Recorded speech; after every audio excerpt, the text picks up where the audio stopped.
इथे आपण फ्रेश शेगलाचा पाला घेतलेला आहे। हा शेगलाचा पाला एकदम कोवळा आहे, साधारण असा कलर असला पाहिजे, याच्यापेक्षा डार्क कलर नसला पाहिजे, काळपट कलर नसला पाहिजे पानांचा, किंवा हे एकदम कोवळा सुद्धा नको। साधारण ह्या कलरची भाजी घ्यायची आपल्याला।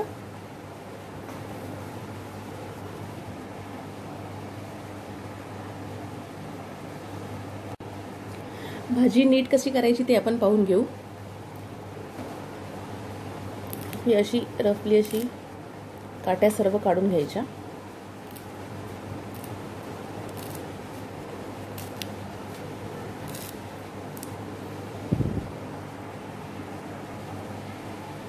अशी नीट करून झाल्यानंतर परत आपण हे अशी पानं वेगळी करून घ्यायची आहेत। ह्या छोट्या दांड्या सुद्धा वेगळ्या करून घ्यायच्या आहेत। ह्याच्या छोट्या दांड्या असतात त्या घ्यायच्या नसतात, त्या पचायला जड असतात।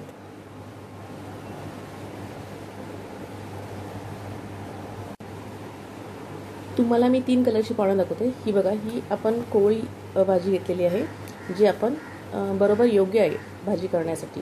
ही जास्त कोवळी भाजी आहे। इतकी जर कोवळी भाजी घेतली तर ती कडवट होऊ शकते, आणि ही थोडी जून पाने आहेत।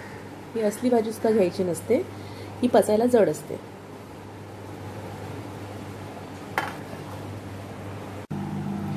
भाजी नीट करून झालेली आहे, आता कापून घेऊन नंतर ती धुणार आहे।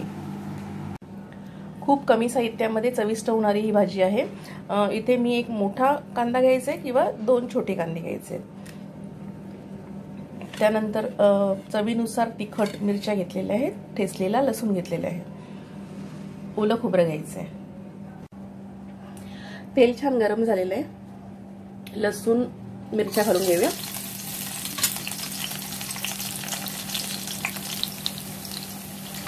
कांदा सुद्धा घालून घेऊ।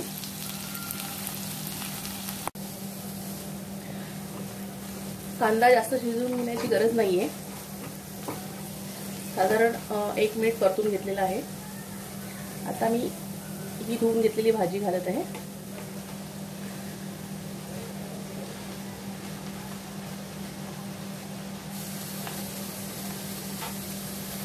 भाजी व्यवस्थित परतून घ्यायची आहे। धुवून घेतल्यामुळे त्यामध्ये थोडंसं पाणी आहेच आधी। साधारण 1 ते 2 मिनिटं आपण झाकण ठेवून घेऊ।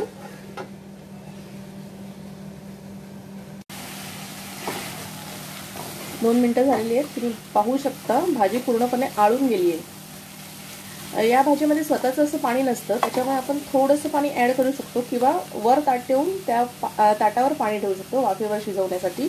पण मी इथे थोडंसं पाणी ऍड करते आहे। त्याचबरोबर आता मी मीठ टाकून घेते।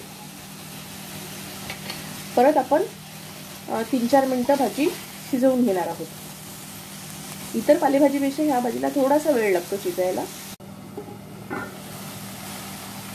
भाजी आपली झालेली आहे।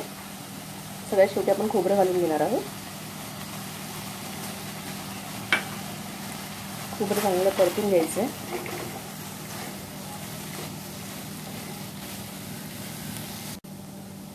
खोबरं परतून झाल्यानंतर साधारण 1 मिनिट आपण झाकण घालून शिजून घेणार आहोत। 1 मिनिट झालेला आहे। शेगलाची भाजी ही रेसिपी आपली तयार आहे। माझी रेसिपी तुम्हाला कशी वाटली नक्की कळवा।